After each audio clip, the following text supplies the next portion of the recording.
Let me take off the mute. Yes, good.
No.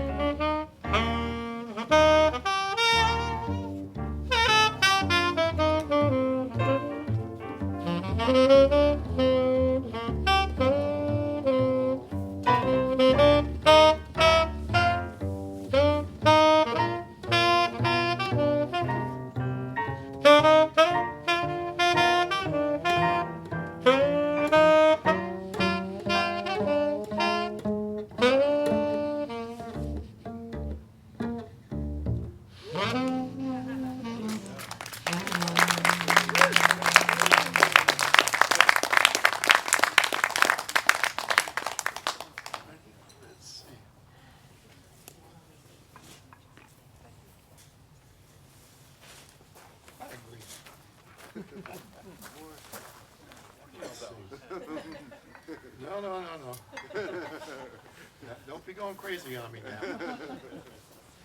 All right. Let's see.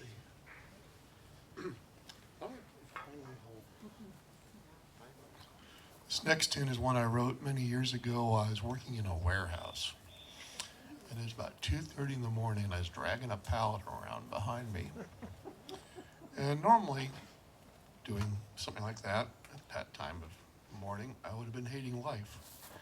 But instead, I was actually having quite a good time because I had this tune that was coming to me. And so basically, I was working on that one. So, instead of being like, ah, damn, it's like, do.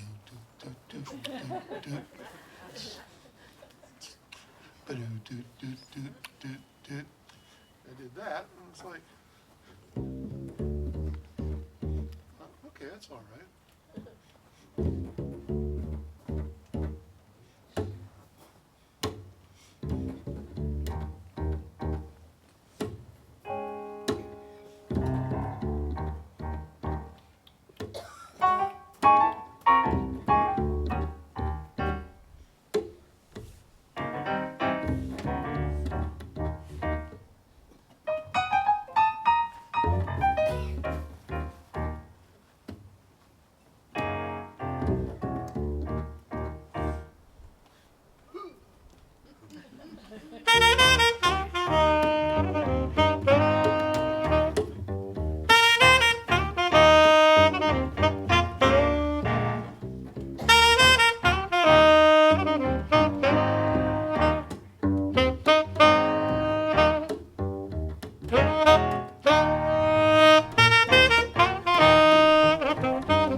So, yeah, that was the result of working in a warehouse.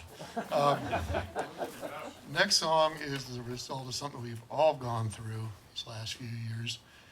And we're trying to retitle the tune. The working title was COVID Tango. And I'm a little afraid that in a couple of years people are going to be, we don't want to hear about that anymore. So it's also known as, if not now, when?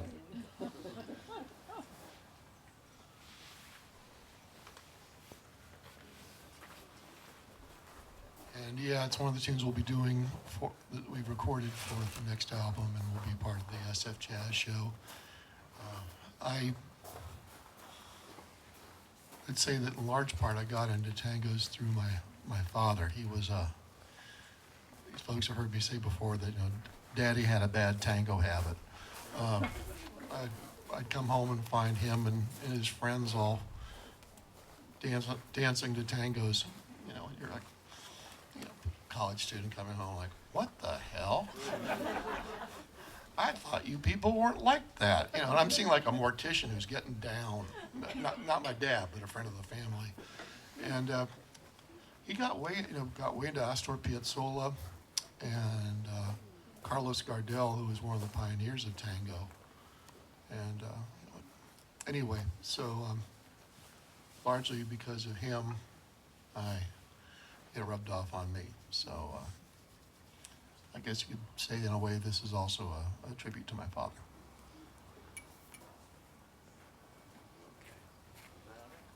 Yeah, A4. That's 2. 1, 2, 3, 4.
All right, next tune is an older tune of mine that I recently revised with some new lyrics, actually.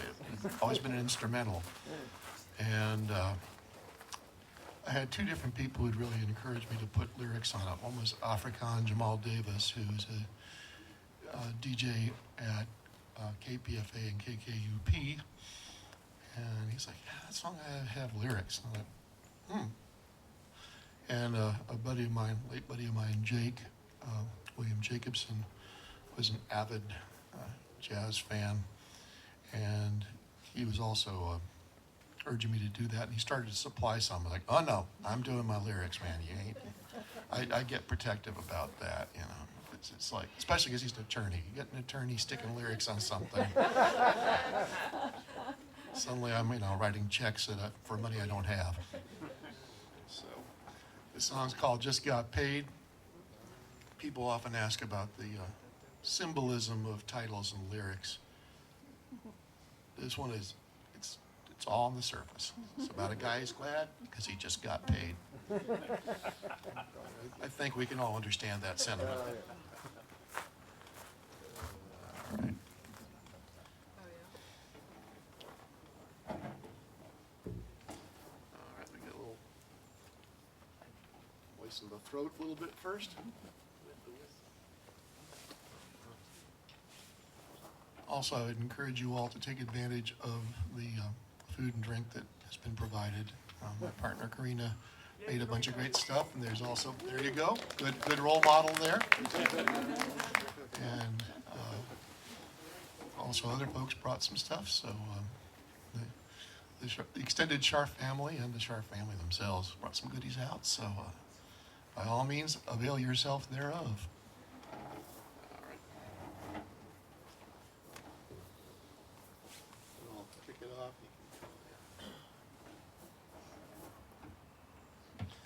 Trying to deal with the mic stand on an incline is a little bit of a challenge here. Let me see.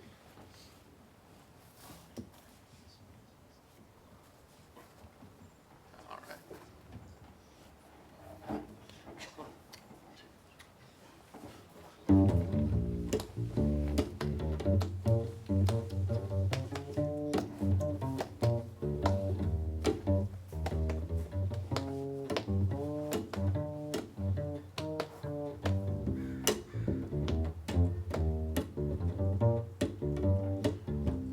Walking down the street, check my feet, got on brand new shoes, paid my dues, smiling at the folks, glad that I'm not broke, feeling mighty glad, no more sad, I'm feeling mighty fine, fine 'cause I just got paid. When Friday rolls around, I go downtown, just look at my brand shoes, look at my brand new suit. Throw around my cash, got some some flash. Fine, 'cause I just got paid. Feels so good when you have some folded money.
Walking down the street, check my feet, got on brand new shoes, paid my dues, smiling at the folks, glad that I'm not broke, feeling mighty glad, no more sad, I'm feeling mighty fine, fine 'cause I just got, I feel, fine 'cause I just got, I feel, fine 'cause I feel so mighty, feeling mighty fine 'cause I got paid.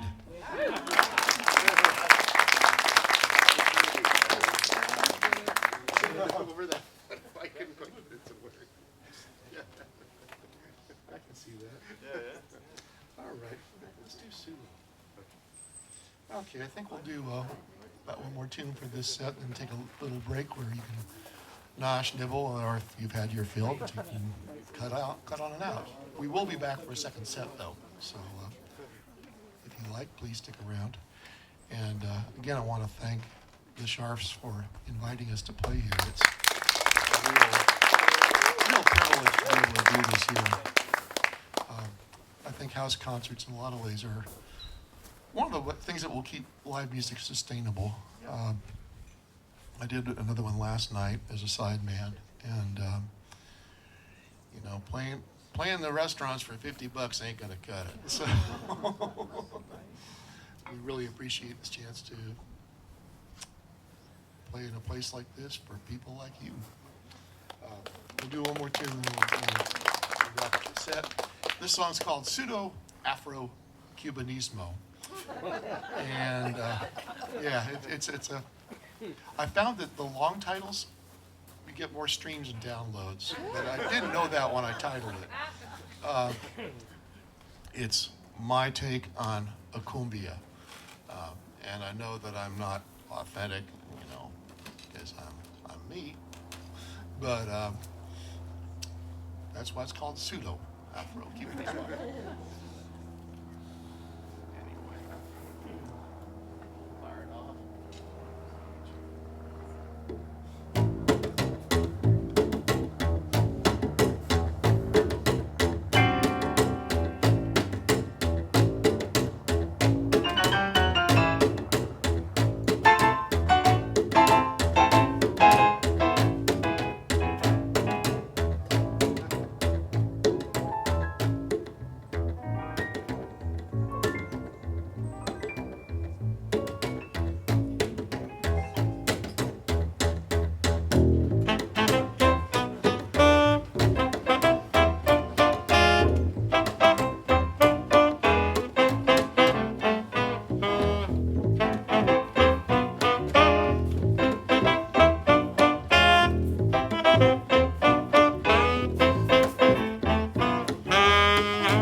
Somber little number.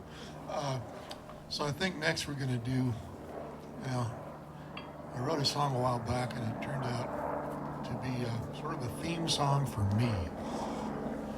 It's a vocal tune. It's called My Bald Head.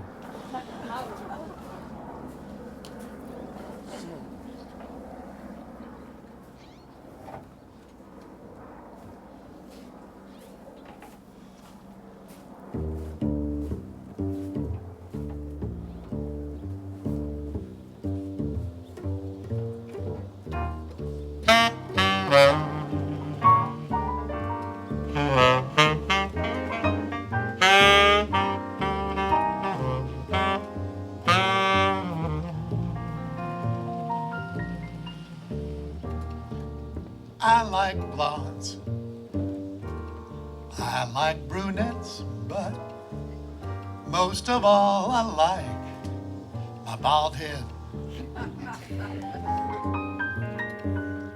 I like girls with ringlets and curls, but most of all I like my bald head. I had curly locks, but they've been set free. No unruly shock of hair for me. I like blondes.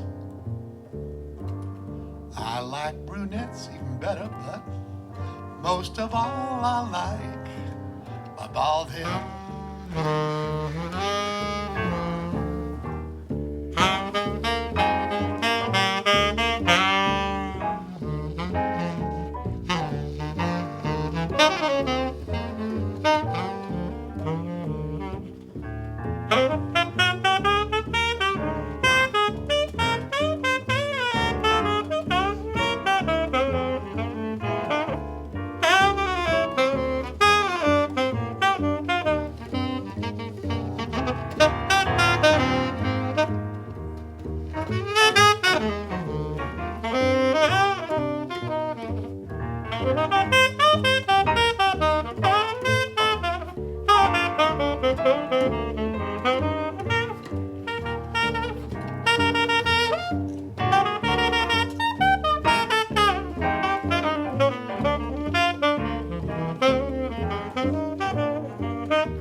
Don't need conditioner, I don't need shampoo.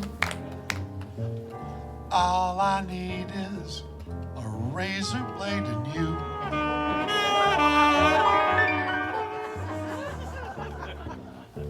Don't need hair dye, I don't need no mousse. All I need is a little love from you. I had curly locks, but they've been set free. No unruly shock of hair for me. I like blondes, I like brunettes, but most of all I like my bald head. It's bright and shiny. I like my bald head. I never have had hair. I like my bald bop, bee-buddy bop head.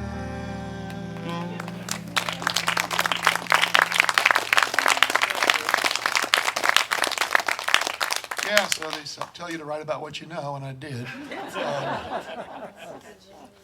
A pianist I was working with came up to me one day and said, "You know that song, mate? That has a double entendre to it." I was like, "No, it doesn't. No, it's about this. You know, the hit on, right here. That's all it is." Sometimes a cigar is just a cigar, and sometimes a lyric is just a lyric. So speaking thereof, let's do one that's also about what it sounds like it's about, which is my ode. It's written from the point of view of an opinionated barfly. And This is a guy who's a gin martini guy. And yes, as a matter of fact, so am I. Thank you. Yeah. I'm also a big fan of Isla scotches, but I haven't figured out a rhyme for Lefroy. I mean, I could say there's no fooling with Lagavulin, okay, and weaving and bobbing with Boona Hobbin, but how about Sigmund Freud? I thought about that. It's in the neighborhood. I may have to settle for that. But then again, when I'm thinking about Lefroy, I don't want to be thinking about Sigmund Freud. That's the whole point, is not to be thinking about Sigmund Freud. So, getting back to that cigar, is just a cigar thing. So yeah, this song's called Gin Martinis. And I wrote it originally as a harmony class exercise. And then a number of years ago, I was recovering from an auto wreck. And I wasn't able to play very much, so I started working more on singing some. And I thought, well, the song always has been about martinis, so let's write some lyrics for it that way. So, Gin Martinis. Last four is the intro.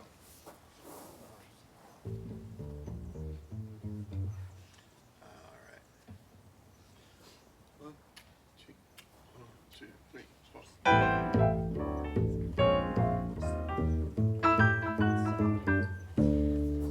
Give me a gin martini, 'cause vodka's a sin for drinking in a stem glass. No class, that's no kind of drink. A hint of vermouth, a twist, or an olive is fine. With brine, I can get high when my lovely liquor's nigh. Some folks say that I'm quite crazy, 'cause I'm obsessed with booze. I declare that the whole world is empty when there's no liquor. My favorite glass is bare, therefore just give me some gin. Plymouth will do. Some Tanqueray's okay. Bombay is cool, 'cause gin martinis, real martinis, are really my kind of drink.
martini, 'cause vodka's a sin. For drinking in a stem glass, no class, that's no kind of drink. Not at all. A hint of vermouth, a twist or an olive is fine. With brine, I can get high when my lovely liquor's nigh. Some folks say that I'm quite crazy because I'm obsessed with booze. I declare that the whole world is empty. When there's no liquor, my favorite glass is beer. Therefore, give me some gin. Some Plymouth will do. Some Tanqueray's all right. I'm not terribly fussy, you know, because gin martinis, real martinis, are really my kind of drink.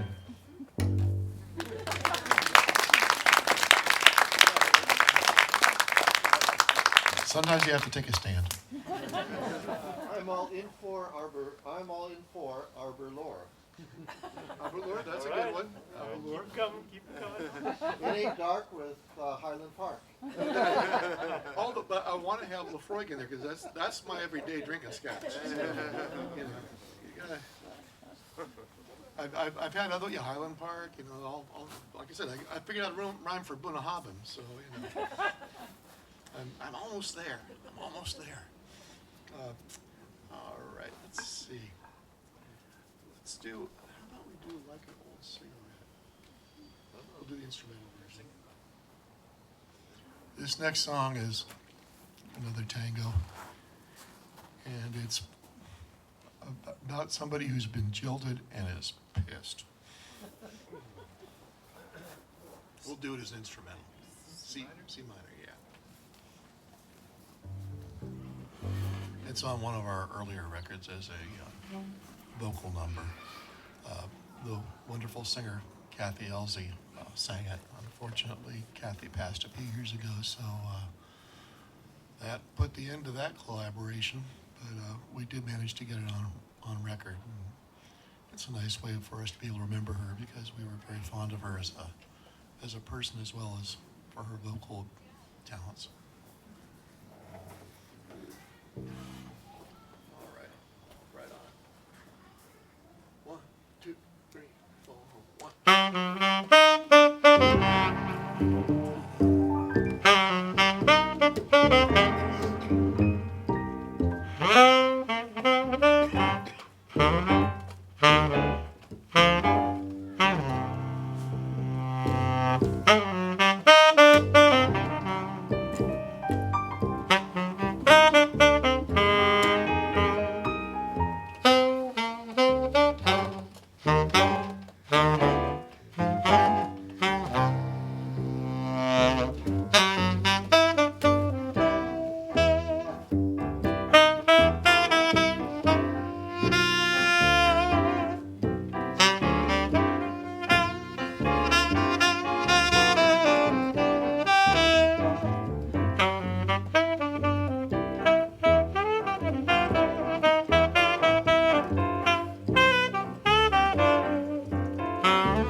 Thank you.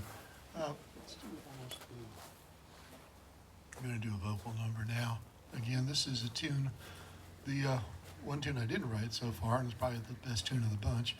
It's, a lot of you have probably heard of the songwriter Elvis Costello, and this particular tune came out on his 1982 record called Imperial Bedroom, which was, I don't think it's one of his best known records, but it's a real favorite of mine.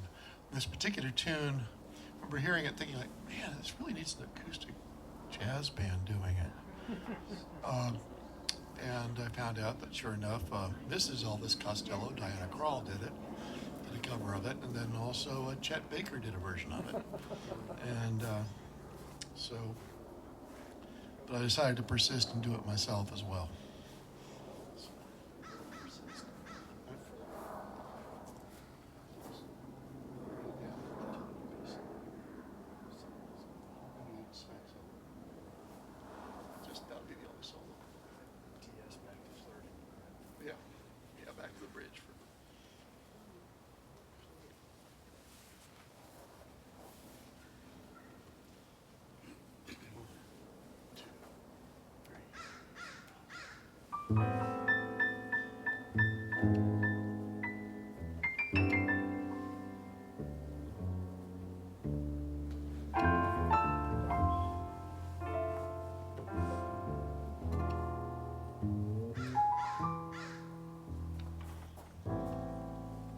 Almost blue,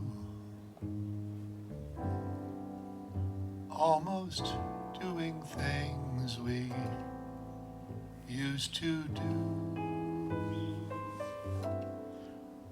There's a girl here and she's almost you. Almost.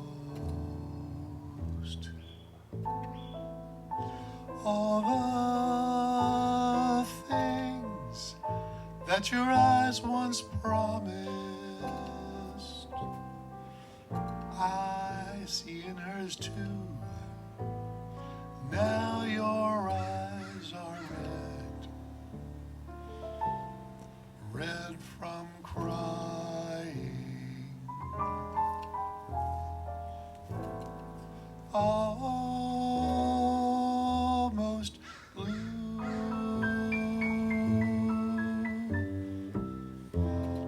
Flirting with this disaster became me.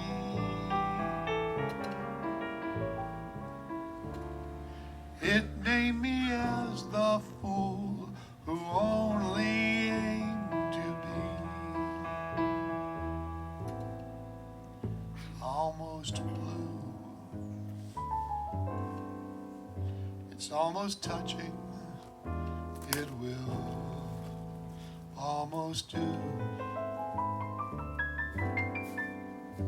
There's a part of me that's always true. Almost. Not all good things come to an end, now it is only a chosen few. I have seen such an unhappy couple.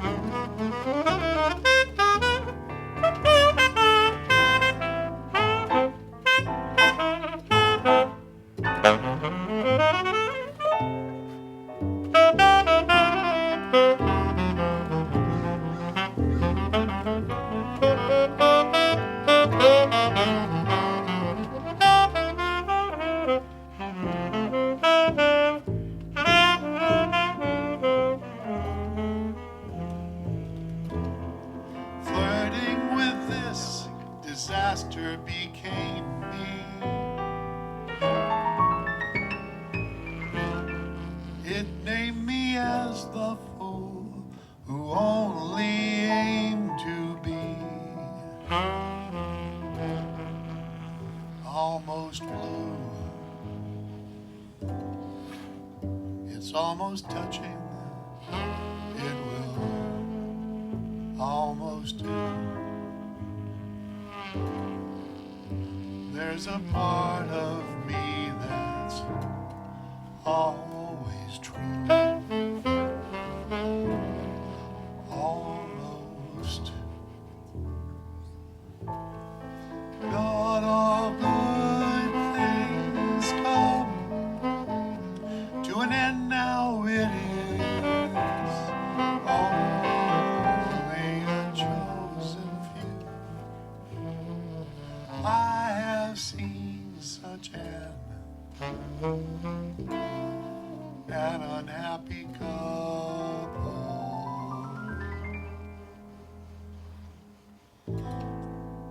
Almost me, almost you, almost blue.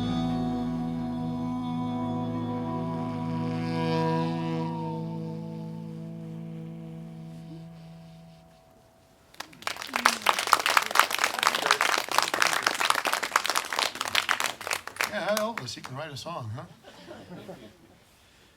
Let's see. All righty. I think we're getting into the final tune of the evening. How about October Surprise? This next one is the newest tune of the bunch. I wrote it right before we went into the studio. It's literally like, people ask what your method is for writing songs, and if I had a method, I'd probably be more productive. But I find that among the things that do it for me, one is stress. Which is really bad, because it's like you got like, oh man, I got to do this, and this, and I feel a song coming out. So all that stuff that's stressing me out is going to have to wait while I write this sucker.